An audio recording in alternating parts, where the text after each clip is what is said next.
record this way, for everybody who registered and couldn't make it, they will get the replay. Even if you're here, you will get the replay, and you will be able to watch this over and over again. I'm also going to share my screen in a minute, but I just wanted to say welcome, everybody. Happy Monday. Happy Megix Monday. I'm very excited for this webinar today. As the months have gone by, we've started bringing on artists who we look at from Megix standpoint, and we love what they're doing. We love their messaging. We love what they stand for, and what they're offering to this industry. And so today I'm super, super excited to have Michelle on. Michelle, AKA Beauty Business Guide on Instagram. If you are a hairdresser on Instagram and you go to your main, it's not a For You page, but your search page, guaranteed you have seen a piece of this girl's content.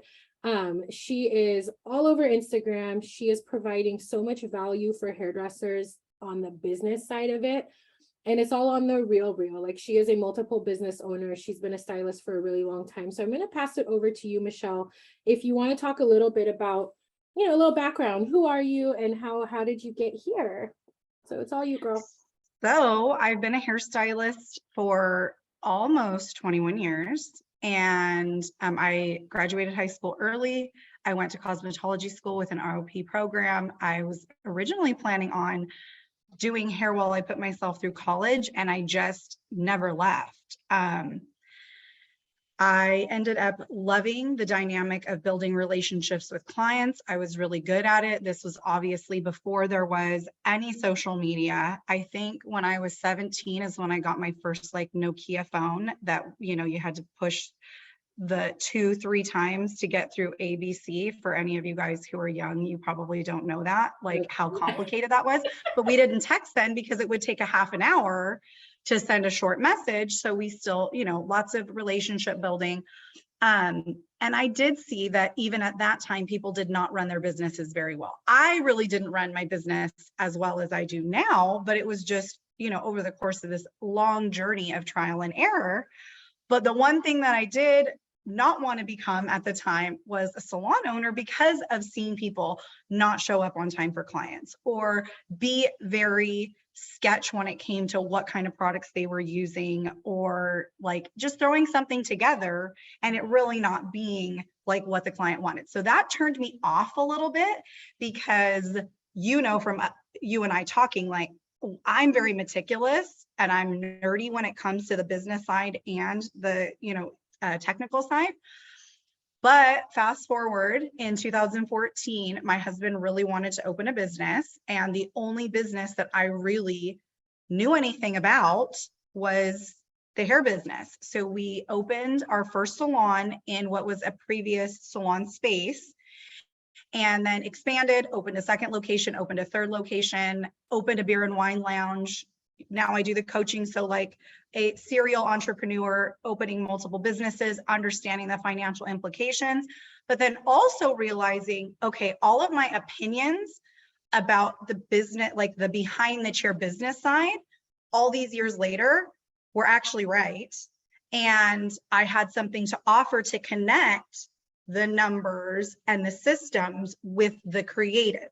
Because I feel like I see things from a totally different perspective, because I'm not just seeing oh, you need to structure your business this way because of numbers. It's no. You need to structure your business this way because of the way you do hair or what the business demands from your clients. The business number side is only impactful if it is a beautiful relationship between what you're doing behind the chair. And so now I have this, modern menu and hybrid pricing course, which everything is centered around you as the creative. And I do this in my salon, which then brought me to Megix because of the different needs that I wanted met in my salon specifically. And so here we are today.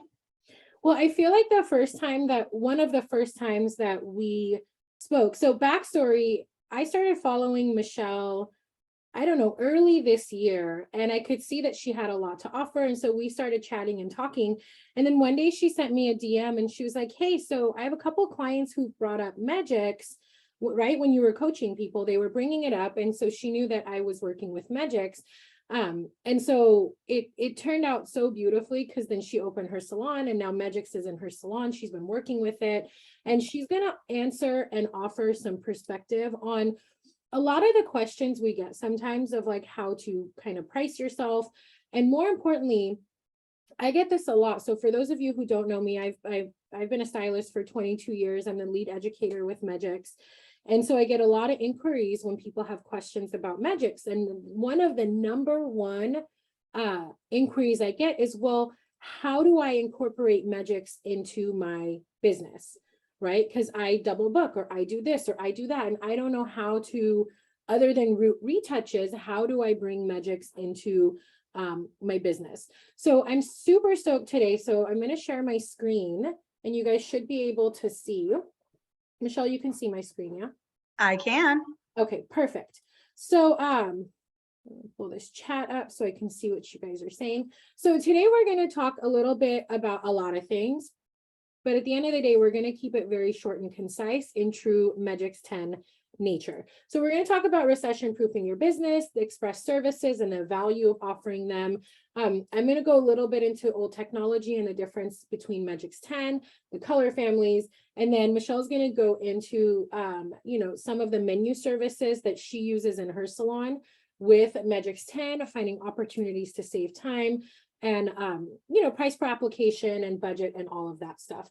So the first thing that we're going to be talking about, and this will be kind of both Michelle and I will give our input with this whole idea of, recession proofing your business, giving yourself a raise without raising your prices. And so I am not like an expert in economy, but if you see what's going on, and I think Michelle, you'll agree with me, you know that people are kind of tightening up where they're spending their money. So I don't think it's a full-blown panic, everybody don't spend $1, but people are really selective on where they're spending their money because of the price of goods and inflation and all of that stuff. And so as a service provider, as a salon owner, as a stylist, what can we do to ensure that we're meeting the expectation or even exceeding clients' expectations so that they continue to want to come and have us service them? And so one of the things that has obviously helped me, and I know I'm biased, but Michelle, I think you can agree because now you're using Megix, is when you swap your color line or you choose to use Megix 10 instead of your traditional color line, right? You choose to use a color that processes in 10 minutes, saving you 70% in processing time. This is going to reduce the amount of hours that client is sitting in your chair. Okay, so they're not going to be there for as long, because now your service or your timing, your processing timing has decreased significantly, but you're going to charge the same. So what could be done normally in 3 hours, if you get done in an hour and a half and you charge the same, that's one way to recession proof your business without having to up your prices for your clients. Does that make sense? And I don't know if you want to hop on and say anything about that, Michelle, but with what's going on right now, what can we do to ensure? Well, so this is the way, you and I, because of our age and our experience, have been through this already. So in 2006, everything was booming, and houses that were $150,000 were now $400,000, and $400,000 at the time was huge. Now we're obviously a jump ahead of that to like houses that were 400,000 are now 800,000, depending on where you're at, right? Yeah, and you're even higher because of where you're at in Orange County, which brings us to the topic of that everybody's business is different during the recession, depending on where you're at, depending on your clientele. But in recessions, more millionaires are made. And if you go on any of these investment channels, they talk about this. Now, that doesn't mean that all of us everyday workers are going to become millionaires, but what it does mean is there's always opportunity if you see it. And the problem is that when things are booming, you stop being as conscientious and seeing opportunities because you don't have to. Right. And that's the thing that's so crazy is, there's like this saying that says, like easy times make weak men. And then you have to go through the cycle again of having hard times create strong men.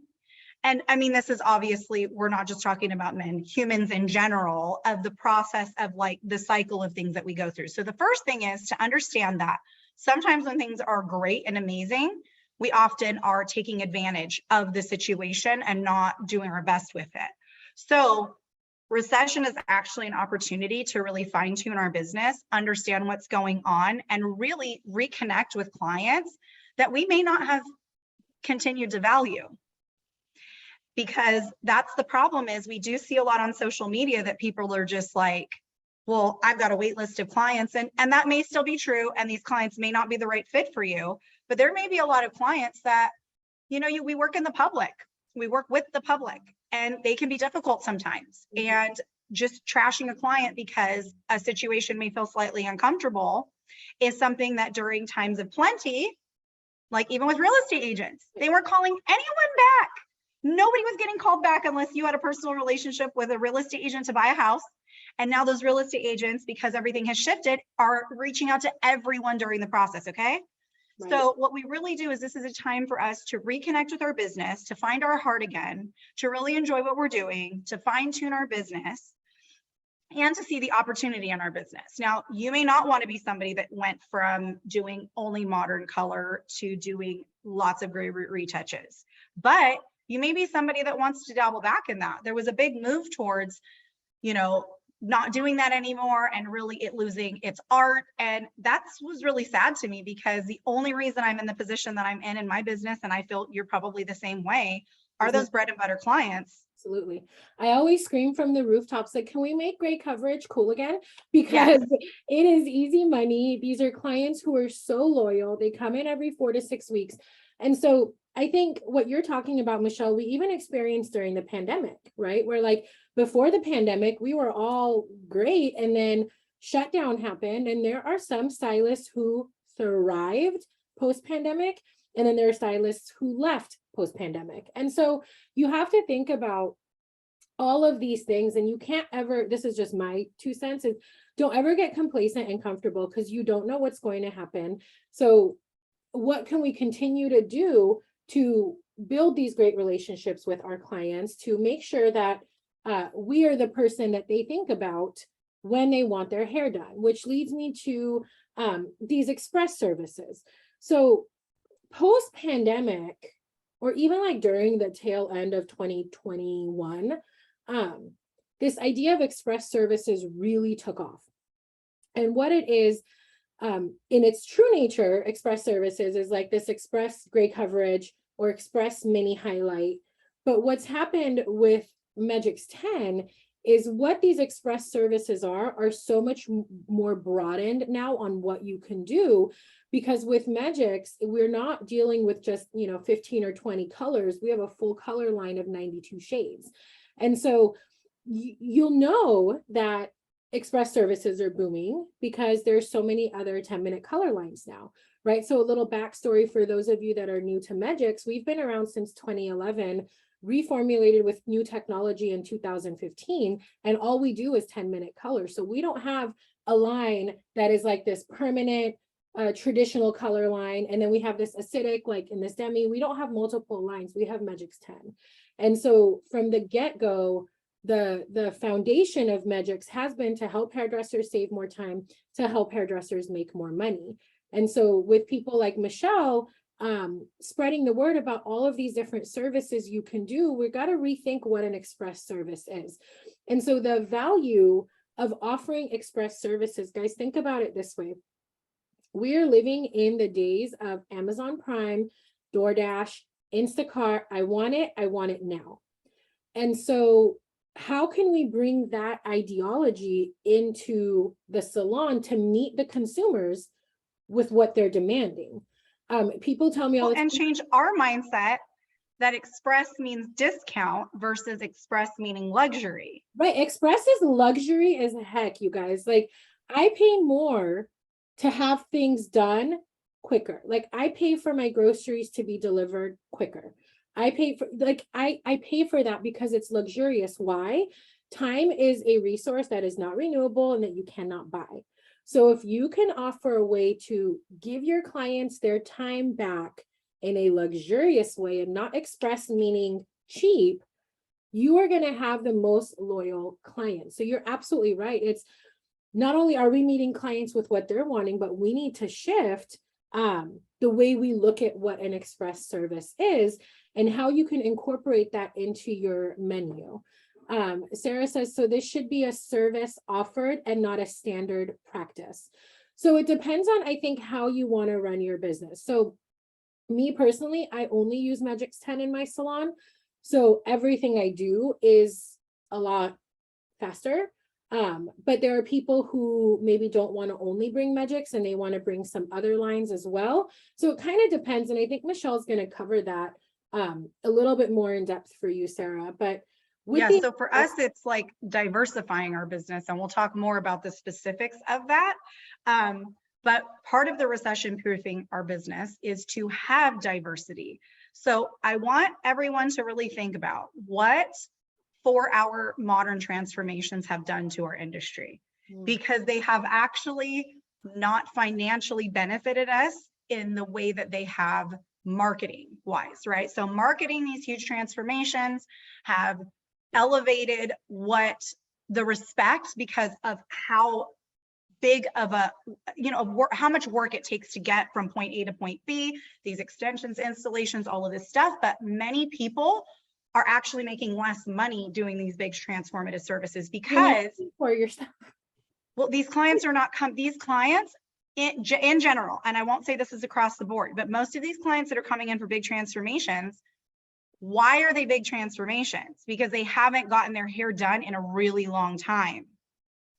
Yeah. They're waiting 6 months to a year to get a service that you're not really charging enough for, considering the work that's being done and the fact that they're going to wear it on their head for an entire year. They're spending less with you in a year than if you had clients coming in for these express services. And the thing is people who value their hair are coming in more often. The people who value their hair less or think, well, it's not that much to get my hair this huge transformation once a year, I'll just do that and not keep coming in for these maintenance services. And they're really what is burdening the industry right now, that expectation. So like in my salon, those services are considerably more, and we're always recommending them to come in at regular intervals for what we would consider then express services. And they're not all of them are even using 10-minute across the board. So anyways. Yeah, so there is a time and a place to offer these express services. What Michelle was talking about with these big 4 or 5 hour transformations, great point that these clients are not coming in as often for maintenance. And you're typically, I mean, you may be charging $400 or $500 thinking, oh my God, I just made $500. But like, if you break down the amount of product and the amount of stuff that you're using, you're making out way less versus if you were to take more express services or offer different services for your clients. So yeah, and you had to apply for 2 to 2.5 hours. That's really hard on the body. Yeah. And please listen to us as people who've been doing this for 20 years. Yes. It takes a toll. It takes a toll. So and people will like, snub their noses at people who are still double booking, but yet they'll take one client that is like 3 applications. It's the same thing. So understanding that diversity in your business is where the magic happens, and not assigning one type of service being luxury and one not, and understanding that technology has changed, people's understanding or desires, even client, consumer behavior has changed. And yeah, like what client who actually has businesses, has places to be, wants to sit in your chair for 2 to 2.5 hours when they don't have to. I know, and some of you guys argue with me, like my clients love coming. I know they do, babe. I know they do. They love you. But if you can get them out faster, trust me when I tell you, they are going to love you even more, because now they can go do the things that they need to do instead of sit in the salon for 3 hours. Or if you still want that time, then why don't you do treatments? Right. You can do a whole luxury experience with this, raise your prices for the luxury version of it. If these clients really do value being with you and want that extra time with you, make it worth it. Versus just sitting with color processing. That's not really time with you unless you're standing there sitting with them during the whole processing time, which for me, I don't do that. I'm cleaning my bowls. I'm looking at my schedule. Like I'm doing other things, folding towels while my clients are processing. I'm not even spending that time with them. Right. So if you're intentional, less is better if it's more intentional. Absolutely. More doesn't always mean better if it's not intentional. Absolutely. Okay, so what I want to cover really quickly is just the technology behind Megix 10, and more importantly, the difference between old or other 10-minute technology and Megix 10. And so, like I said, post-pandemic, these express services, getting clients in and out quicker, this has become so much more popular in the last 2 years. And this is why you'll notice that there's so many other product or color lines that have a 10-minute color. And so what I want to do is just shed a little bit of light on what makes Megix 10 different. Like I said earlier, number one, this is all we do. So we're not like a me too, let's make a 10-minute color because everybody else says, because, you know, this is what the market wants. No, we've been doing this. This is what Megix stands for. And the technology with Megix is different. So when you think about old or other 10-minute color technology, they're highly alkaline. And, you know, alkalinity softens and swells the cuticle. So if it's highly alkaline, it's typically a lot more aggressive. With other 10-minute colors, you will get more unpredictable results. They have a heavier dye load, so they tend to be very progressive, meaning you really can't leave it on longer than 10 minutes, because if you do, it's just going to get darker and darker and darker, which to me is super unreliable. They're also very limited in their color selection and their use. And they're typically just marketed for gray coverage. And so when we talk about Megix 10, I always say this, it's like, we are kind of our own category of hair color, because similar to traditional color, we're a full line, right? There's 92 shades to choose from. It's not 15 or 20. So we're a full line like traditional color, but we process in 10 minutes like 10-minute color, but the technology is different. So Megix is kind of its own little color category, not little, big color category. And just what you need to know is that Megix is non-progressive. April's asking for the ammonia content. So the high lift has 2.7% ammonia. That's the highest. Everything else is below that. Just for reference, industry standard is up to 4%. So we are not using high ammonia, high alkalinity with heavy dye load. We actually have Spectrum technology and CareVeg 18, which I'm going to cover in a little bit. But Megix is non-progressive, so you don't have to worry about it getting darker. You have total control of the end results. This is worry-free express color, especially with some of the newer colors that we've added. It really is so simple to use. With the 92 shades, you get 100% gray coverage. And with Megix, you can use acidic toning or alkaline toning. And so that has a lot to do with our developers and a product called Morph. So really quickly, I just want to talk about Spectrum technology. So the dyes that we use are smaller. They're smaller in size, they're smaller in weight, they couple and combine faster to make this process happen in 10 minutes. Now, what Michelle was saying earlier, when we think of express, we think of low quality or cheap. Also, sometimes when we think of express, we think, oh my God, it's going to damage the hair. I saw it in one of the Facebook groups a couple of days ago saying, hey, if I use 10-minute color, is it going to be damaging? And everyone's like, no, why would it be?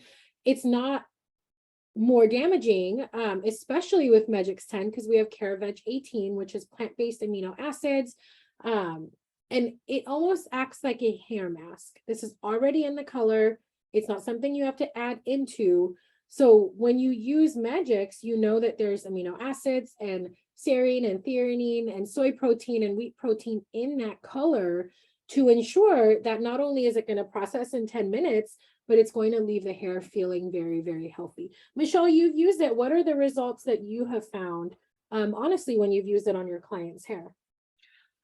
Like, I was really amazed the first time that I used it on a client with a natural level 3-4. And I had used another color line that was a traditional color on her, and it didn't lift her. Like, her hair was just really resistant. Like, I think I mixed a 6 and a 7 on her because I knew she was going to be resistant. and it's still only lifted to like a 5. It was darker than what we were looking for.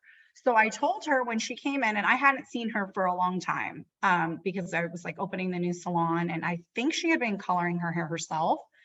But she came in, she had booked a haircut and asked for her roots to be done. And so I speak Spanish, but I'm not fluent. And she is one of my Spanish speaking clients. And we were text messaging, but she didn't ask for color.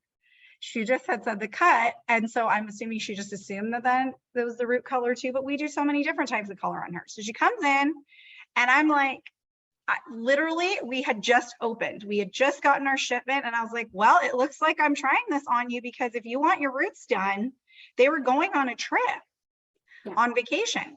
I'm like, I don't have time because I had another client that day. I don't have time to do a traditional, 40-minute processing color. So I did it on her, and I was, first of all, so impressed with the way that her hair felt. But the fact that it lifted perfectly and without the warmth that typically goes together with, even when you put an ash, you're just exposing that underlying pigment, right? So I was expecting that, okay, this is an accelerated processing. It may expose more warmth, but it exposed less. So that was like my initial experience was like, I think I even messaged you and I was like, it covered really, really well. I probably should have mixed a different formula on her really resistant areas, but I told her, like, we're trying this on you because this was your first client that you tried it on. Yes.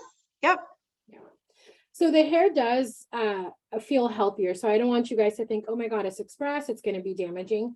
So really quickly, I do have the tonal families up. I just want to talk about 3 of the colors, and then we do webinars once a month with Megix as well, where we go a little bit deeper into color theory.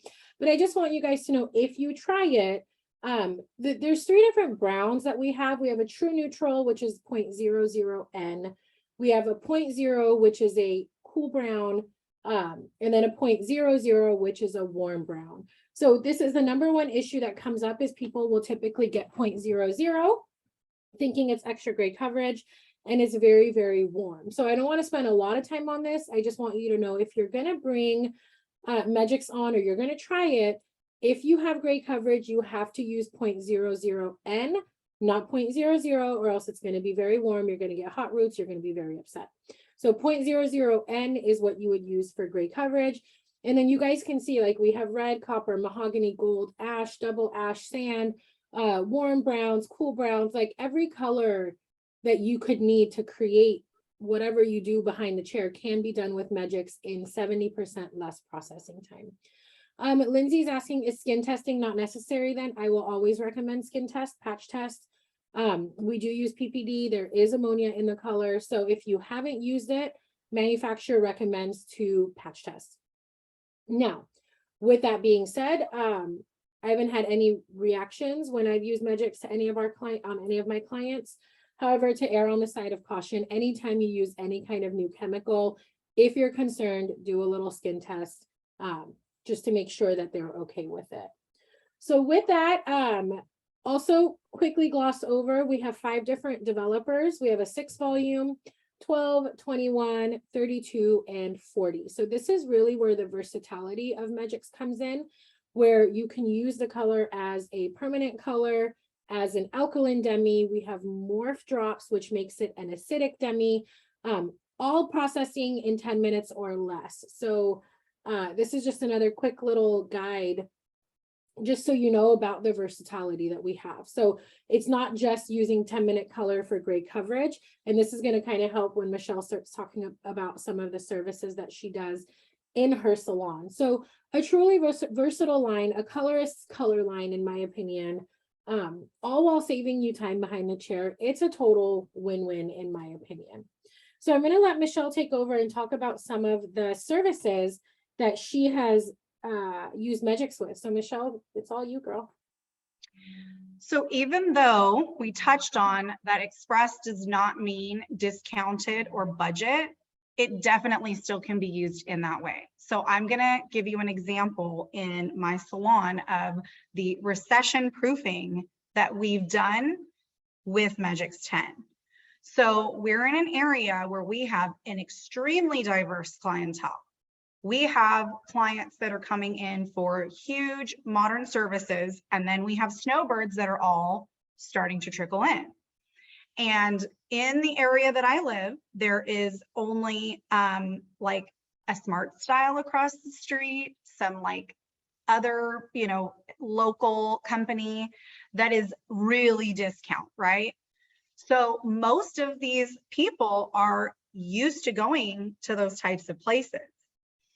And although we're definitely not going to be, trying to like compete with them, we did want to have a space in our menu that any of these people would feel comfortable with coming at rates that for how little the time that their hair really takes, because these are people with finer hair most of the time because they're mature. They have money because they have a winter house and a summer house. So they're generally going to be very solid clients during at least those times of year. And we'll have to kind of see how that all plays out, because we just opened in August with like the fluctuations. We're marketing to literally a diverse clientele. But for us, we wanted to be able to create a service menu that had what we would still consider in it express colors. But the reason why we called it express is because we do have multiple tiers of root retouches. We have an express root retouch, we have a standard, and we have a deluxe. And the standard and deluxe are going to be for people who have a lot more hair, that are even going to need more time to blow out, regardless of whether we're using a 10-minute color on them or not. The express service is designed for clients who are coming in every 4 or 5 weeks max. So this is an incentive for them to come in more frequently during the time that they're there, working with much less root, and clients that are probably also getting trims at the same time, shape ups, because they have shorter hair. They're more mature clients who are used to getting haircuts every, let's say, 5 or 6 weeks. So we've created an express haircut add-on to this express haircut color, and it is one of our highest productivity services in our entire menu. What that means is that we are making more money during that combination service per hour than we are with our modern services that may take 2 hours of application. This is strategy within your menu, and this is why I do not advocate for only flat rate hourly. It is a time-based perspective, because everything is evaluated based on how much money you're making for the time and product and technique that you're using. But it's very different. It's all dependent on the needs that we're meeting in the business, right? Because this means that when these snowbirds are here, my stylists during this duration of the year are going to make more money for the time. And then if it trickles off a little bit once they go wherever they go, for the summer, they've actually made up that amount of money during that time in the year. So it's all very strategic based on the clientele, where you're at, all of these things. So if we didn't have that, it wouldn't have to be budget friendly. It wouldn't have to be any of these things. And I mean, for the rest, we still use 10-minute color on some of our other clients that don't fall into those categories. Right. So we've both used it for time saving, solid colors, and not just that, but some of the tones are very unique. So that is something that is different, because if we are looking for a specific color that we would have to mix 2 or 3 colors in a different line, we're going to choose it not just because it's a 10-minute color, but because it's the tonal, the tonality that we want with the level that we want. Right. And if you're using Megix for services that are taking longer, you don't have to worry as much because it's not progressive. So you don't have to worry that, oh, shoot, I can't leave this on for longer than 10 minutes because it's going to get darker and darker. This is where, again, the versatility comes in, that you can choose to use a 10-minute color in a service that is not express, like a root retouch. I love what you said about incentivizing an express cut with an express root retouch. I think I do for my clients, and this started after COVID, is they come in every 6 weeks for a root retouch. And my prices are significantly high considering where I live. But I offer a mini express every 3 weeks and they come in and I mix 10 grams of color and literally cover their part and their hairline. Because most of my gray coverage clients, the grays poke out within 2 or 3 weeks and they don't like it. So every 3 weeks, they come in for a mini express. I charge them significantly less. They're in my chair for 20 minutes. They come in, I put the color on, I wash it out, they go home with a mask, and I charge for that. So I love like what you were talking about when we were just chatting about finding opportunities and then incentivizing. So that's just something I do. Michelle just shared Yes. some things. And I'm going to tell you something. Any of your clients that are not great coverage right now are eventually going to become great coverage clients. So if you're not in the mindset of that, my clientele is going to change, the needs of my business are going to change, the strategy in my business needs to be adaptable, you're going to get stuck. And these are the businesses that during recessions struggle because they are not looking at the diverse opportunity. Like even when we opened our salons, okay, because I know the rate of salon failure, even when my salons were successful, I said, I'm going to have 10 years before my salons are going to shift in a different direction. And I'm going to have to be ready, which had happened early because of COVID. Right. But with or without COVID, I knew I was on about a 10-year cycle of what does this look like? And we all need to be aware in our business. That's where a lot of commission salons are struggling because they ran their salons a certain way for so many years and the needs of the business have changed and they have not, they're 5 years behind at this point. So even as an independent, a salon owner, these are things that we need to realize that like we've got technology on our side now. There's so many things. We don't have to have a full front desk anymore if we're using online booking. Does that mean that the client experience is not there anymore because somebody is not warm, welcoming, answering the phone? No, my clients want to be able to book remotely. They don't want to have to spend time on the phone. So where one person would say, we want this we want this experience with our business of somebody calling and booking for them. That's not what the world wants for the most part anymore. That's irritating to them. Yeah, we have to look and see not only where we've been, but what's going on. And so I think COVID really did teach us a lot. Yeah, it accelerated a lot of things.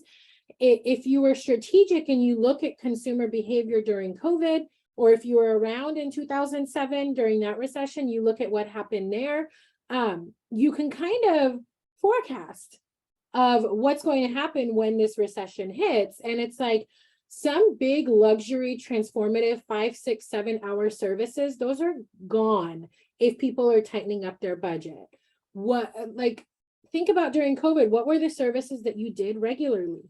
Okay. During the last recession that we had, what were people getting done and what weren't they? So you just got to be strategic in not scoffing at gray coverage or not scoffing at just one boring color. Like those are the people that are going to pay your bills when people aren't ready to spend $1,000 on their hair anymore. So I want to answer. Well, and what about clients who are these modern services that are starting to get gray?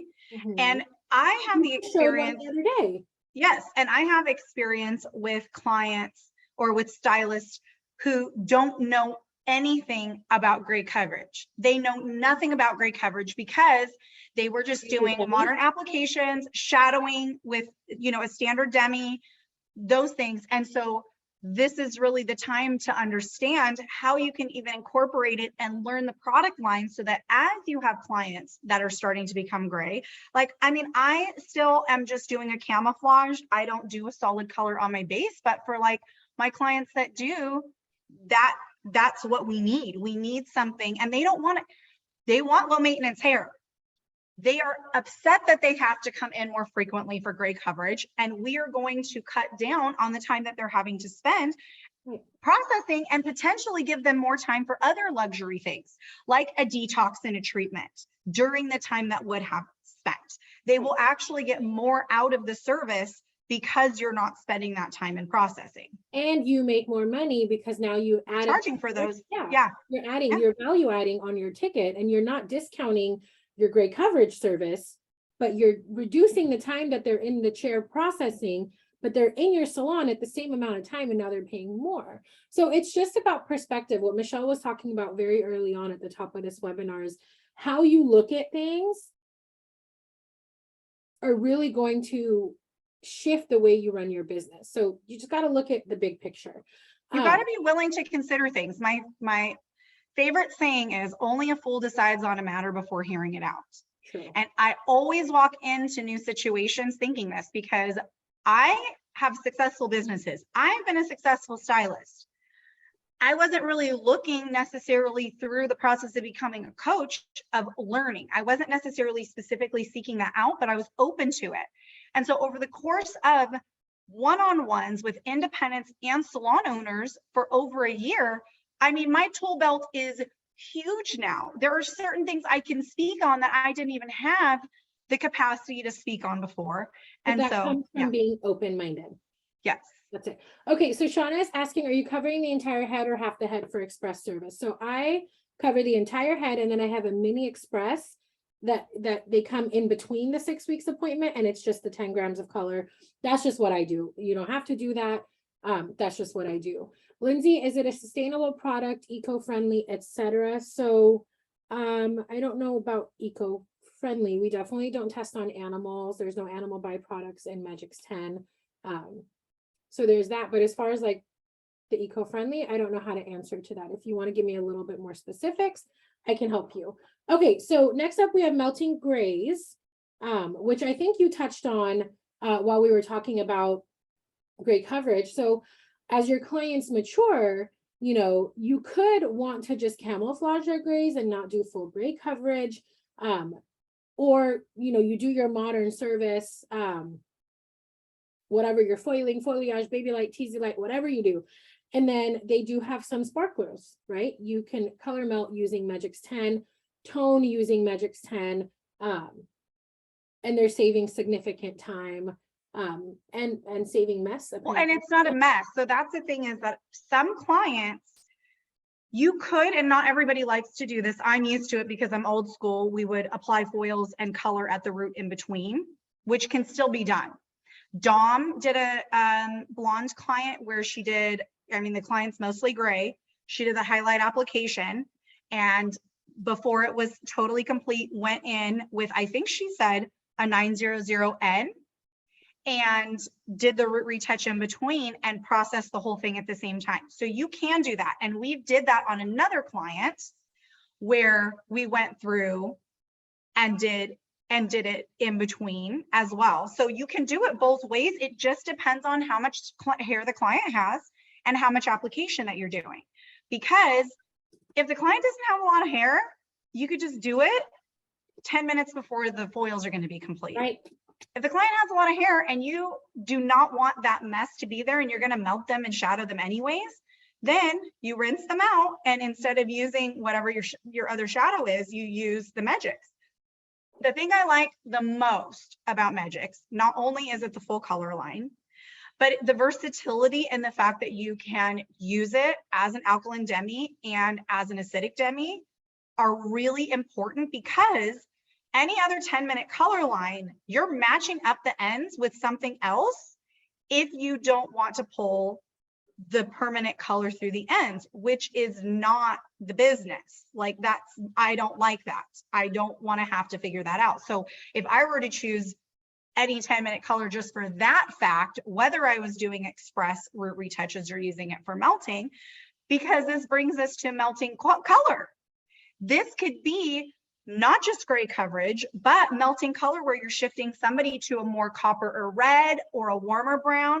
Let's say that you have a client that's a natural level 7, and most of the time you're just doing a foliage with a melt and a tone and a money piece, but they want to warm up for the winter or the fall. You can melt that into it in a way that makes it really fast and really easy without having to do like a whole full head, you know, a full hair color with that in between. So we've done both. Yeah. And even, I mean, she's talking about coppers and reds, they're definitely in, but even going back to the typical melt and tone, Megix can be transformed into an acidic demi. So same tube of color, lower volume developer, and more acidic demi drops. So it's not just lower volume developer. Oh, here you go. It's a demi. No, that is still an alkaline demi. But we can transform Megix into an acidic demi where we're not shifting the cuticle, we're not creating a base bump situation. You're doing a true deposit only. It's a lower pH and it processes for 5 to 8 minutes. So definitely so many opportunities in color melting with regular color if you need to lift their base up, shifting their tonality, deepening their base with a root melt, all of this in a 5 to 8 minute processing time. So I think this is when you were really excited to talk about, right? Your lows and melts. Yes. So this is, again, an express mini service for somebody who's just wanting to deepen their hair for the fall or the winter. You're able to surface paint maybe 8 to 10 sections.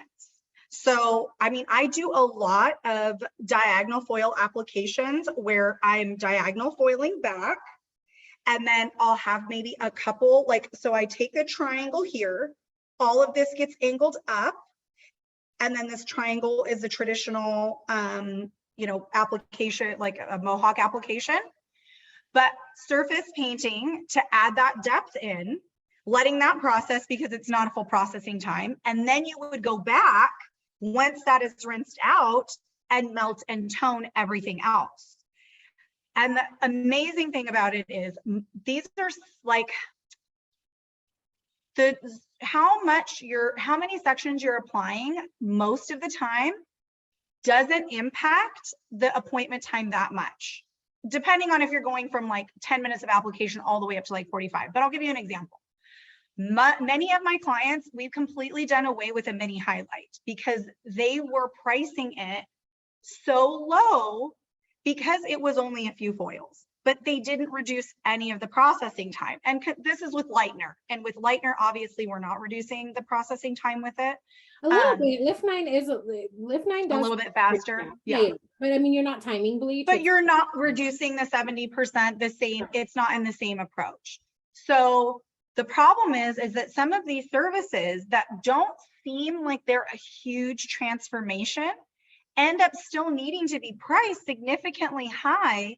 And that may, because of that processing time, and that may turn people away from wanting to do mini services. Because I'll give you an example. If you said, well, this is still going to take me an hour to apply, an hour to process, 20 something minutes to melt and tone, then to dry, you're at a full service appointment. If you're able to create many approaches to things that will give them this shift in their look, but then maybe it's only an hour and a half service, and you may be able to charge less, but still make more money during that time.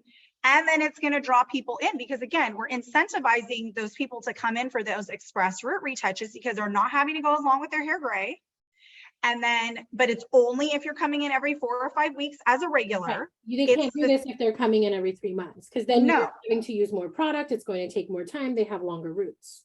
Yes. So these other people who may not have come in during the winter and just let their hair kind of naturally get darker without getting any tones, anything.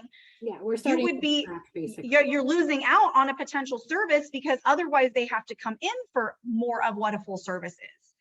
And it's all your approach. Like some people, they don't want to do that because of the perceived devaluing, but it's not, because I'll tell you, most of these people are making less money on their bigger services. It's an illusion of value. You're doing more work. It's like overfoiling. You know, I recommend, there's different artists that I recommend because their placement and their approach to it, and they're really encouraging their students to get out of the mindset that there has to be 120 foils in someone's head. In a lot of ways. Sorry, I didn't mean to interrupt you. No, it's okay. Oh, I was and that you don't have to do it in a rushed, sloppy. None of this has to be sloppy. None of this has to be lack of technique. My surface painting is a very, I mean, if you haven't done it before with a demi, if you have not surface painted with a demi, because we know surface painting with a lightener, I mean, you have to start applying at the roots, more saturation, take a large enough section that it's not going all the way through, then lightly dampen the rest of it, and then dampen more the ends, Then I'll take my gloves and I'll spread it down. And then once it's close to being done, I'll pull it all out and I'll comb it down a little bit. It's still a process. Like it still is time. I'm applying the whole time. Right. And then when the melting, I'm still having to melt. If you're doing a teardrop melt, you're still pulling them back to the chair and applying, but you're able to get a richer tone by using an alkaline demi to shift and get more of those, those tonal differences without it being a complete shift in their hair. Right, and a little bit more longevity with the cream color as well. So yes, definitely, and definitely more saturation, because when you're doing glosses, using a gloss for coppers and warm colors, there are very few lines that have the intensity and the longevity. Hollow. Yeah, it's very hollow, very, very hollow. Yeah. Yeah, which leads into the transformative services, right? Your coppers and caramels and your high lifting for a base shift. If you want to say you do a full foil, and you can stop me if I'm kind of going off tangent, but if you do a full foil and you do want to do a little base bump, some people like that. They want to soften the highlights. You can use high lift, or you can use a high level of color with Megix for 10 minutes, and you're going to get that soft, subtle base bump and your tone of whatever you're going to use as a toner. So lots of opportunities there with Megix. So I think you just added this one if you wanted to talk about it. That's yes. cool. So these are two different ways of using double process, where it would have taken you significantly longer to get from point A to point B if you're using traditional processing products. So the first is going to be, we'll start on the left, is if someone is darker than, let's say, a level 6. Copper, true copper, is not an option. And the reason is because you have too much red pigment, underlying pigment, in the natural hair. So even if you put copper on it, it's a red copper. The red is going to be, the red is so much stronger that it's still going to look significantly red. Now, if your client wants to be a red copper, then you're good. If your client wants to be a true copper, no, and it's really not gonna lift visibly lighter than about a level 6 because of the red that's in it. Even if you put a 7 on it, it's not, even if you put an 8 on it, it's not really visibly, because of the red pigment that's in it. Visually, it's still going to look like it's closer to a level 6, because that's where red still lies, right? We still have red in 6, and 7, we've gone into the orange. So there's two options. You have to pre-lighten their whole head with either a traditional high lift, or lightening their head with a global blonding to get them light enough to be able to do it. Well, this is the thing. We only need them to be an orangey blonde to then deposit. So traditionally, you're not going to want to use a high lift on a level lower than a level 6. Almost every brand tells you you're going to get unexpected. You're going to be orange. Yes, but you're not going to be red. But you're not going to be red. And that's what we need, is we need to get you past the red to be able to then deposit. Now, this is one of the most high maintenance services there is. People talk about, foiling for 2 hours. This is still doubling for just a solid color. And I mean, just is not really the right term, but just, right? So now you can use a high lift. That's a 20-minute high lift, get you to your desired pre-lightened stage, and then deposit with a 10-minute demi. And you've got the choice to even melt with a alkaline demi at the roots to an acidic demi, so that depending on the gradiency that you're looking for. We even talked about doing a wet balayage at the sink after you've rinsed this to create dimension. So on this right here, that's, let's call it level 8, orangey copper, which it's hard to find, pictures in Google that are actually, but because this person is a natural lighter color, you can tell. Yeah. But what it would lift to, you can go in and even wet balayage at the bowl so that you do have some ribbons of dimension once you do the tone. But then now you've created an environment where you, as a coloring expert, can create this look in a much reduced time frame. And what that means is not that you're speeding through. This just means that you have more time to perfect what you're doing, because it's not being wasted on processing. That's the whole goal of it, is that some of our problems with getting everything fine-tuned the way that we want it is because of the waiting time. And that waiting time is occupying so much of our appointments that then we're not able to spend it. I say 15 minutes can make or break an appointment, right? 15 minutes can be the difference between you letting a toner in traditional toners fully process or having to rinse it early. And then it's These going to are fade things out that- early, and then you're going to be sorry that you didn't let it process fully. So if you're leaving it on for 5 minutes anyways, might as well use Megix so that your dyes are fully developed within those 5 minutes. So I love this idea of using or getting somebody to a copper in a very untraditional way. This service can be done in an hour and a half with a blowout. Or even 2 hours. It would take me 3.5 hours if I were to do it with a traditional, especially if I did if I lifted it out. And the thing is most people are lifting it out. They're not using high lift. Yes. And when you lift with a lightener, you're probably not going to expose the right, you may end up with areas that are too light. Right. And then you're in trouble. And then the opposite is, if somebody is that light, you're needing to do a fill. Right. So going back the other direction is that now you are also cutting down the fill time, because many people are not filling hair for long enough to get the longevity when they're going back to natural. So you have both the saving on the left side going up, and then the opposite is going down from the light hair down to either a copper or even going back to natural to the brown. Right. I love it. I love it. Okay. So I think a lot of people want, I've seen a couple of people talk about how do we price this, and I think Michelle has some opinions on that, but I'm going to let her talk about just the business guide of it real quick. So I can go, do you want me to stay on this slide or go to the next one? Yeah. So we'll talk about first calculating budgets. And then, I will dabble just a little bit if people have questions about figuring out like what you really need to charge, because although a lot of people will say, oh, it's so easy, you just do this, it's actually not. If anybody has been here for the duration of, this webinar, we talked about the nuances in business that make pricing your services so much different. I may be the only one in my salon that does this high lift to a copper red service, because I'm the only one that really wants to do these transformative services this way. I may be the only one in a given area outside of my salon that does those things. And I have to look at my business very differently from anyone else's. It does make it a little bit more complicated within a commission salon, because you have these stylists that are all very different. And that's why the old model is out. I did, which if anyone, I did a 4 pillars in the commission salon and talked about, you have personas. In your salon, you have multiple different personas. And yes, we're going to have these foundational things that we're going to talk about calculating budgets, but we also have to think about the fact that there is no one size fits all. We really have to diversify our business in a way that aligns with us as a professional, and also with what our needs are.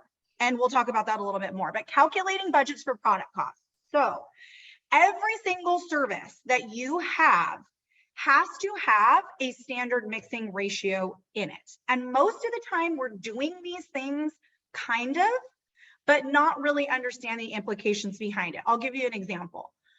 Almost everyone that I work with mixes up between 30 and 35 grams to 30 and 35 grams of color for a root retouch. That's their standard. And they may not know what the cost to produce it is, but they do know why, because on a root retouch, that's about what they need. And if I were to tell you I'm mixing up 120 grams to 120 grams, you'd be like, that's most definitely not a root retouch. That's a lot of freaking color. You're probably doing a whole head of color on somebody who has longer, thicker hair.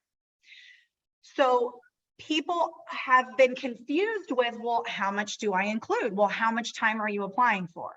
Because depending on how much time it takes you to apply, that tells you how much product in general you need. And solid applications and foiled applications are going to be a little bit different, and even balayage can be a little bit different. But they're all, once you figure out what your foiling application timing looks like and your solid application timing looks like, then you have more of an idea of what to do. So the first thing that we really have to do, and we'll go into the cost part of it, But you can't really decide what your cost is until you figure out what your service is. And you can't really figure out what your service is until you decide what in Sam Hill you're doing behind the chair. Because if on one person your balayage is a 3-hour application, and on another person it's a 45-minute surface painting application, you're going to use a lot of different products with that, and you're not going to have consistency. So you need to have your balayage needs to be one service, and your 3-hour foil application needs to be something totally different. These are not the same service. And I get it. People still call foliage balayage because that's what their clients are looking for. But then we need to have level 1 freehand balayage, level 2 freehand balayage, foliage balayage. I mean, we go through so many different things in my course of like how you want to name it, how you want to present it. Do you want to eliminate calling things highlights out of your menu, whatever. But your first goal is, who am I behind the chair?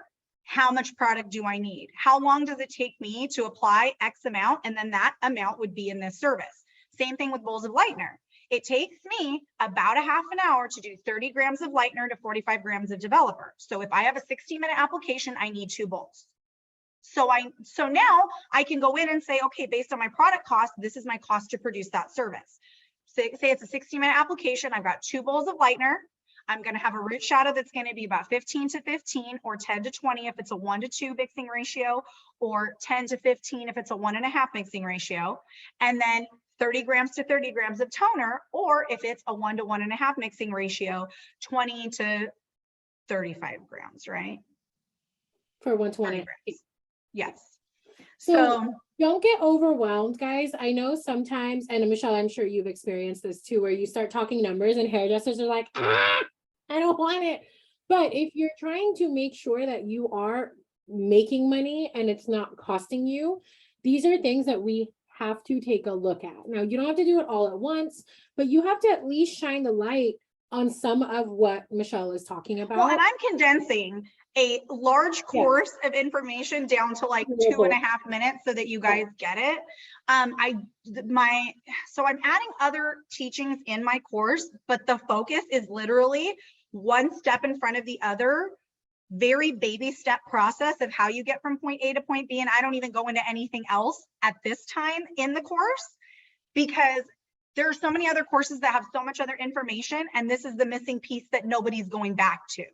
Everybody's doing all of the other stuff, and then this little core part is the like, so I like the foundation. Yes, because they're like, it is intimidating and you need somebody to handhold you. And so through this, like, all of the sheets are automatic, they're automatic calculations. It makes it really easy. We'll talk more about that. But so we figure out, and I have a custom calculator within my course that does this automatically if you want to know, and it puts it all together. But you can do this on your own, or you can use, some commission salons will use other tools. There are other tools out there that are scales that will do this. Not all of them work the same. Some do averages, some they do actual standard, like your formula, and not just the amount of grams.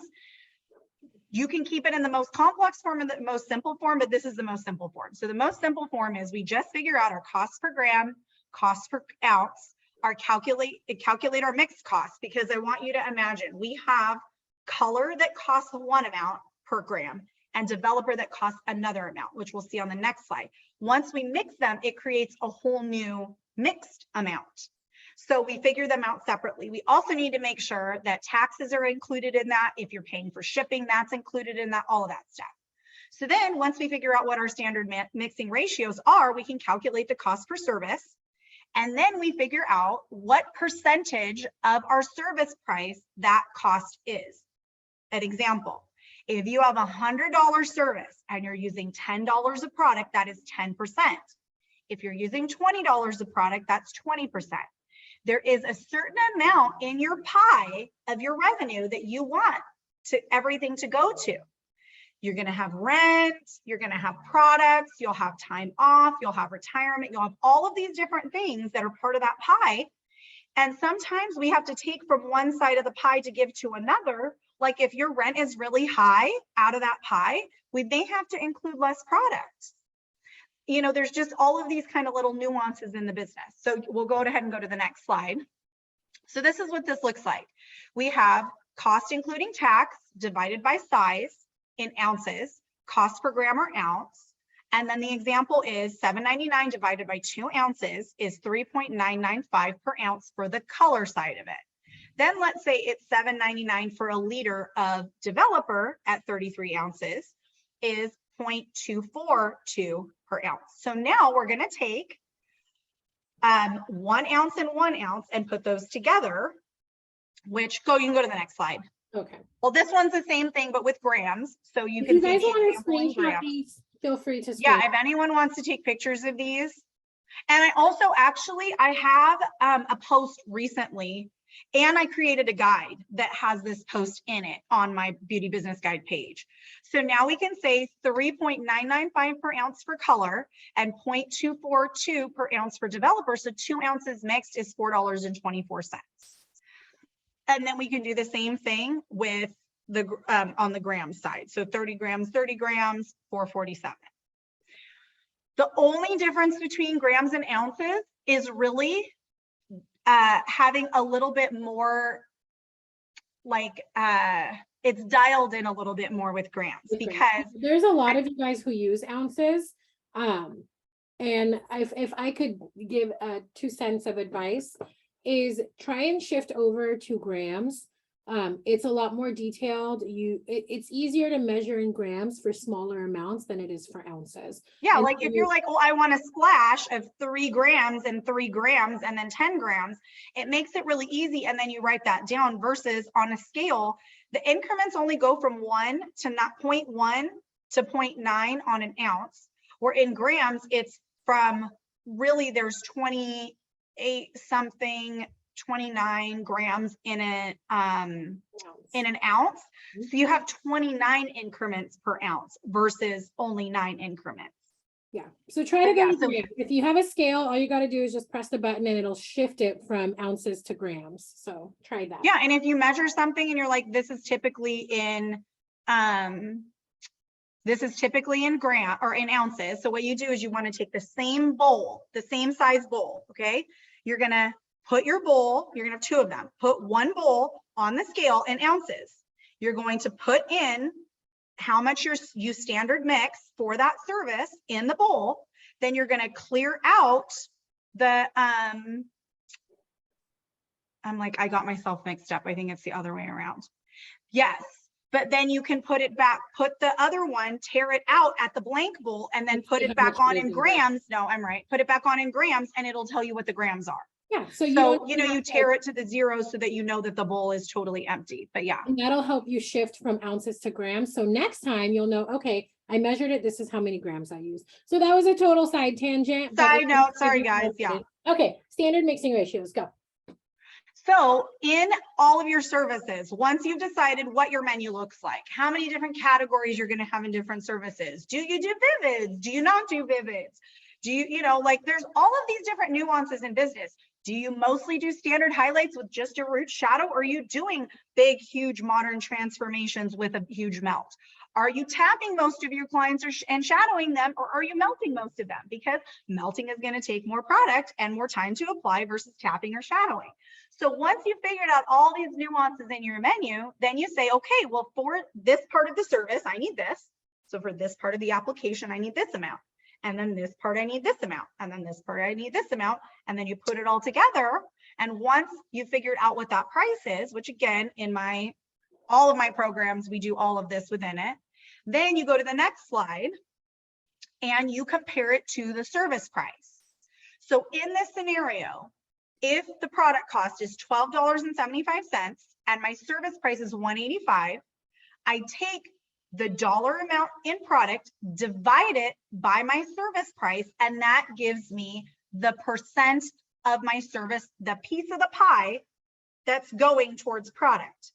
And in this scenario, I'm saying that the budget is 8%, a max of 8%. So I know that I actually am under what my budget is. And that may mean that I could even decrease my budget and say, you know what, I'm including enough product. If I go over this, if this is really what I'm using on 95% of clients, I'm going to make my budget 7%. And if I go over that, I'm charging for the extra because that just means that this person needs a toner upgrade, which would be another like ounce to an ounce or something like that. Essentially, then we still can have bowl add-ons, but they're not going to be for application. They're only going to be really for toning, because if you need more product in application, you need more time to apply it. Buy that The product. only time that we really don't need more product or more time to apply is in a toning situation, unless you're using toner as a solid color application. If toner or demi is being used in a solid color application, I only need 15 minutes to apply a mixed 70 grams for a root retouch. This is in a If bowl. I have to, if I have to apply 250 grams, like 125 to 125, I need like 40 minutes to apply for a solid color. I hope what this is doing is at least getting you guys to wake up to the fact like, oh, there are facets of my business that I have not been paying attention to, or I've been winging, or I've been just kind of doing things the way that I've been doing things.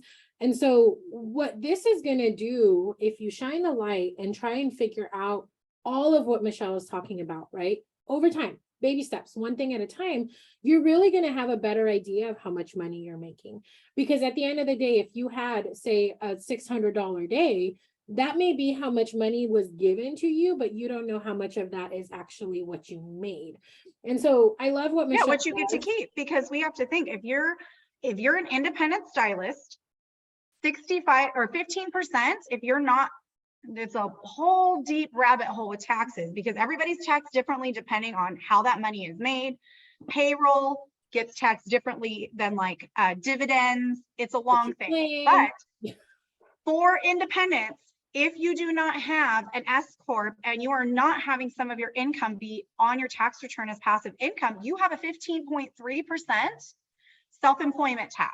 That means that every service, 15.3%, if you're paying, and that's not even with income tax. Yeah, that's, income tax that's because you're self-employed. That's just because you're self-employed. If you're a salon owner, you have your operating budget, you have back bar, you have product costs, you have the variance on the fact that you pay payroll taxes and credit card fees on tips that you don't even take any of that money, which is 2.25 to 3% of your business. You have all of these different things that you pay for. So you may end up with anywhere between 5 and 20% left over of whatever that full, that full service is. So anyhow, yeah. So getting clarity on what money is going where and how much money I really need, because some people, you think that you're making more, and the reason why you feel behind is not because you're overspending, it's because you're not keeping enough. So this is just a visual, because people were visual, and we need to be able to see what that looks like. So where this is that example of 30 grams of lightener to 60 grams of developer, time to apply each bowl is 30 minutes. So if I have 4 quadrants in an hour-and-a-half application, and I'm using 3 bowls, I have about 22.5 minutes in each quadrant to apply. If I have a 2-hour application, I need 4 bowls, because I'm going to need 1 bowl for every half an hour, right? So there's 3 bowls over here, because there's 1 bowl for every half an hour, and there's 3 half an hours in 1.5 hours. There's 4 half an hours in 2 hours. So this is, you just have to decide though how fast you are. If you're doing lots of transformative and you're going back and you're doing tip outs or reapplication, you need to have that in there. So you almost need an application time and a reapplication time. So you're allotted a certain amount for the initial application, and then you're allotted a certain amount, but then you got to charge for it. And that doesn't even extend that doesn't even extend your time to apply, because, or your service time, because you're overlapping the processing time and the application time that's already built into the service. So it's, so nuanced. It is so new. It's just like hair color, guys. Your business is so nuanced. So when somebody says, well, how should I price this? What do you charge? That's almost asking like, hey, what formula did you use on this client, without knowing, without seeing the hair, big picture. Yeah. What has the hair been through? So it's your business, and there's ways to structure your business so that it works for you to make sure that you are making your money. So we always say the future of hair color is here. Are you ready to get with the times? I know, Michelle, did you add other slides after this? No, right? I did. Oh, you did. Okay. So I want to, because at this point, guys, we are at our time. We wanted to do a little, like an hour. So we're a little over. If you guys want to stay on, we do have a couple more things to talk about. If you do have to go, we are sending this as a replay. So just a heads up. If you're interested in getting Megix 10, you can go to getmymegixkit.com to order. There's a couple of trials on there, a couple of little kits. Now, if you want a little bit more variety, or if what you're wanting isn't on that site, you can locate your local distributor, and they have all of the colors, all of the kits, all of the things. That is also on getmymegixkit.com. So it says find Megix. You can put in your city and your state, and your local distributor will pop up. Okay, so with that being said, I know Michelle wants to cover some more things. So if you guys want to hang with us, cool. I'm going to let her take her role. Go ahead. Well, so for all of this conversating, right? It can be like, oh, this is so exciting. I love to do this, but wow, now this business stuff is kind of staring me in the face. So I didn't want to leave you guys without a little bit more details on what my modern menu and hybrid pricing course includes. I do have a salon owner package, but it is one-on-one coaching because there's even more nuances in a salon, which we kind of touched on, that cannot be done in just a course. But within this course, I've created sheets within Google Sheets or Excel if you have it that do all of the calculations of things for you. So understanding your numbers, you will enter in your revenue and your overhead. It will tell you what your operating budget looks like, what your estimated amount that you're going to make for the year is. It will create an operating budget for you. I have a personal budget boot camp in there, which will help you decide how much money you need to actually make to cover your bills, save for retirement, take time off, and pay taxes. Because otherwise, many times what's happening is a good chunk of what you're making is going towards things you didn't plan for, and you're not making as much as you thought you were. Mm-hmm. And I see this all the time, because what happens is we see the things that we're paying for today right now, but what about when I have to renew my license? What about when I have to pay for insurance? What about when I need to buy a new blow dryer? All of these things, most people are not calculating in, and that's technically coming out of your income, because you're not pricing it into what you need to generate in your business for these things. Then we move into the meat of it, which is updating your menu. And there's long, that's the long part of it, because everything else is pretty automated and easy. You're just going through and learning how to use the sheets. The menu is all the nuances. I'm adding even additional videos that I had done prior to it, which people can, watch as bonuses. And then I have like an online booking one. I'll have an assistant training, like kind of update that I'm going to add into the course. But during the rest of it, it's updating your menu, creating that strategic pricing, creating the product budget, setting product mixing standards, and then reaching your goals. So it can be paired with lots of other courses, coaching. The reason I did this was because I felt like this was a missing piece that almost every one-on-one independent client that I had coaching with somebody else and still felt lost. So I did one trial of a course with students, physical and, or virtual, but with students, because this is at your own pace independent course. But I did one trial to make sure that there were no questions, that everyone understood what to do. And I had students tell me that they have done tons of other numbers courses, and this was the first one that really put it all together for them. So I was like, good, we're ready for a course. So, okay, next slide. Oriented, but this will help you significantly get in control of your business. And much less pain, because I am not dragging you through talking about mindset, other than the mindset when it comes to your services and pricing and those types of things. But like, the course is very self-contained. It is a bam, bam, bam. You do these things, and this is what's going to get you to point A to point B. Another thing that I had business clients say was that like they signed up for a course, but it didn't include the things that they felt like it was going to include. So again, this is meant for you to really understand your business, understand your menu, understand everything behind it. And then ultimately, if you need more help, you can also add on a one-on-one coaching. But your factors in pricing are going to be all of those things that even I touched on, like your product cost, your overhead, your experience, your retirement, working behind the chair, admin hours, your cost of living, and any of your tools, education, all of these things. These are all really important things that we need to price into our services, because your business is being held back by your lack of preparedness. If you are prepared for these things, you can put them into your business, because Best Buy and Starbucks are not paying for these things out of their own earnings. When product costs go up, when their overhead goes up, their prices go up.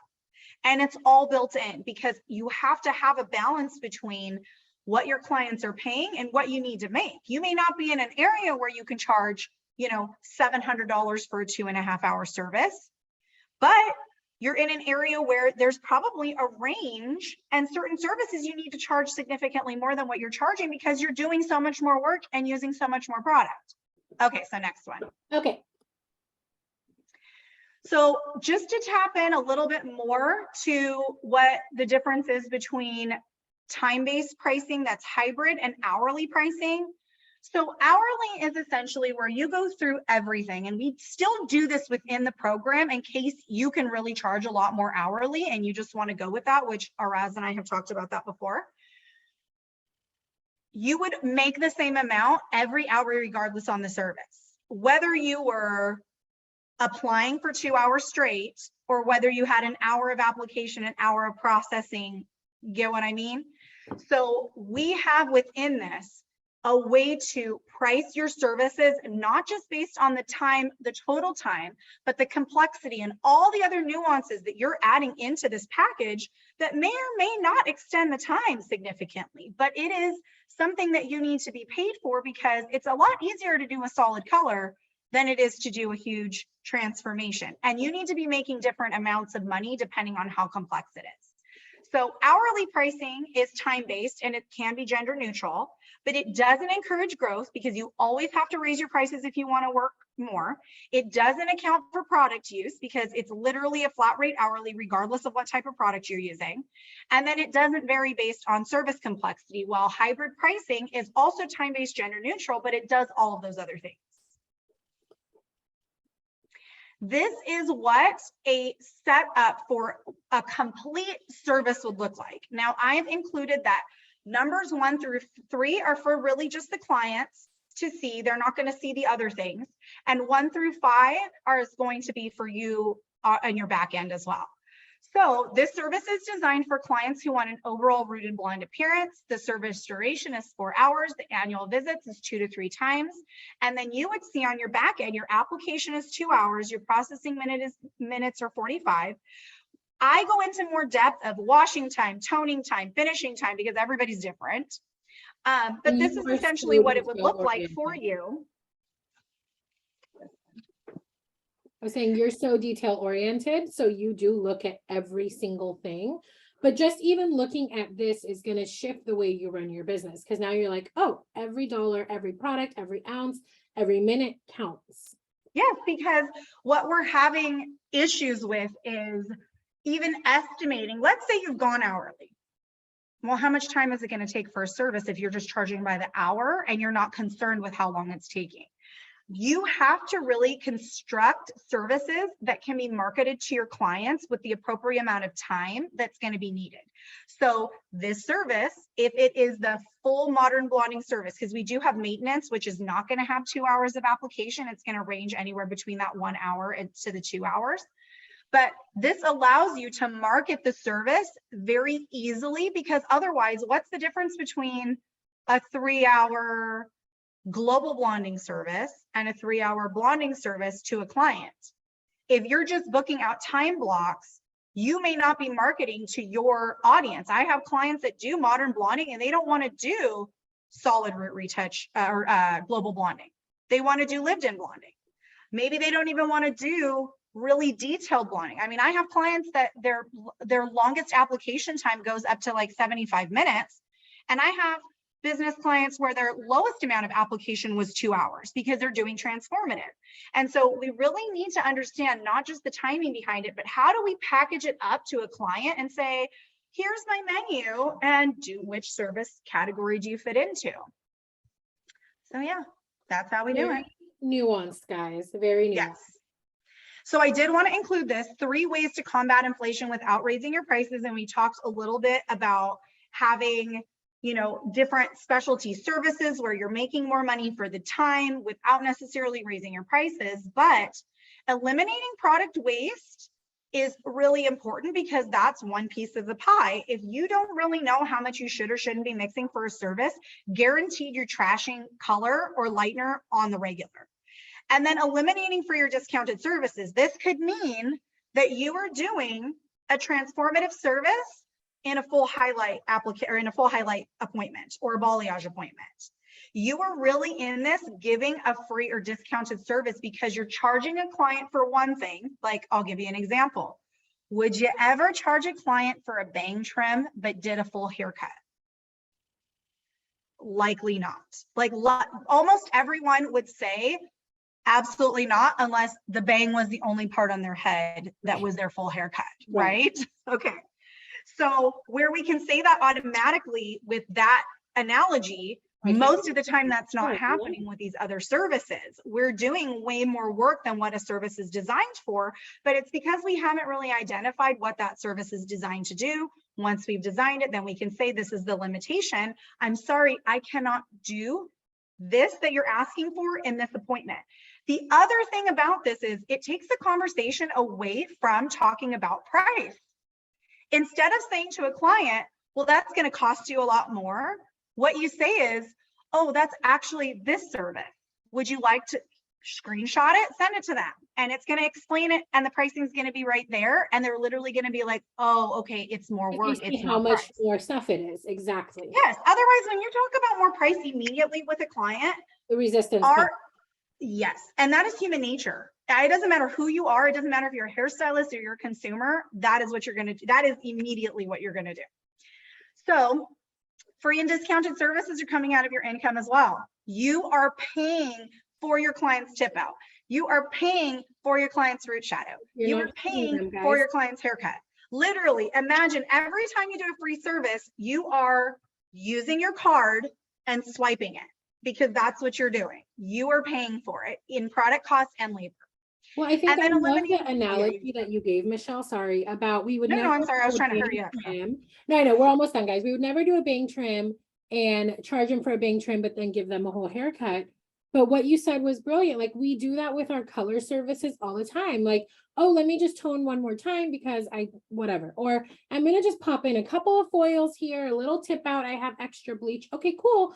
But then like it's more time or it's more work. So we have to really look at, you know, we know the typical free and discounted services where we emotionally discount for clients or we emotionally discount for family, but we're also giving away free and discounted services without even knowing it by doing oh, don't worry, I'm just going to add Olaplex, I won't charge, or I'm going to add this, I won't charge. This is just included. Like, that is costing you. So, okay. And I'm going to tell you something. Value, everything in your business when it comes to consumers is about value. Okay. There are no BOGO deals at Prada, but there are and like Payless is closed now, right? I don't even know if there's any Paylesses, right? There are not BOGO deals at most luxury places. They don't tell you, oh, if you buy this, then you get this free. Like, they don't have to incentivize their people to think that they're getting free things because they would devalue what they're giving them. Oh, they can give this to me for free. It must not be that hard. Oh, they can do this for free. It must not be worth what they're charging. And they're charging everybody else that because they're a business, but they're treating me special because it's all of the psychological stuff. All of the you have to stop devaluing your services by doing more without charging for it. It's devaluing, and it builds this perception in your client's mind that it's really not worth that much. It's really just not. Well, you did it last time. Why can't you? And then the expectation goes up and up and up. It's just like with kids. You clean their bedroom one time, it's over. They expect it every time. Michelle has 6, I have 1. We know that all too well. Yes, I'm like, and I have, yeah. Mm-hmm. And then the other thing is stop eliminating wasteful spending and eliminating not appreciating and living in gratitude, because when we buy things that we think are replaceable, and this is us, just like our clients, when we buy things that are replaceable that we do not give the value for, we're not treating them properly. It's just like clients who don't come in for any maintenance in between services, and they're like, I'll just let it grow, or I'll just box color it and come back and they'll do their magic, you know? And you know, We there's have to, people like that. oh, absolutely. I'm like, I mean, certain areas you're going to have larger amounts of those people, just depending on like demographics Where and you're stuff like at. that. But yeah, we need to stop just being wasteful people. There are landfills everywhere. Somebody asked about eco-friendly. Like, our salon communities contribute a lot to this. And there's just no ifs, ands, or buts about it. Even when you're doing Green Circle Salon, there's just, we are consumers and we are producing waste. When we are doing this in a nonchalant way and not understanding the implications, we are really devaluing everything in our life. And that's huge. I mean, it's also money that you could be using for retirement instead of buying that product purse, or instead of wanting to go on this, you know, whatever it is. Enjoy your life now, but don't be wasteful about it, and think about the future and the implications of the decisions that you're making. Right. And not taking what we have for granted. Absolutely. So, okay. Tell us a little bit about your course. Michelle. So this course, sorry, I'm like, it's delaying on my end because it sounded like you stopped it. Remember I was telling you earlier? So this is a course only for independents. If you are an owner behind the chair, this can work for you, but it's not going to work for you to assess your entire business. That is only something that I do on one-on-ones because it's very, very complex.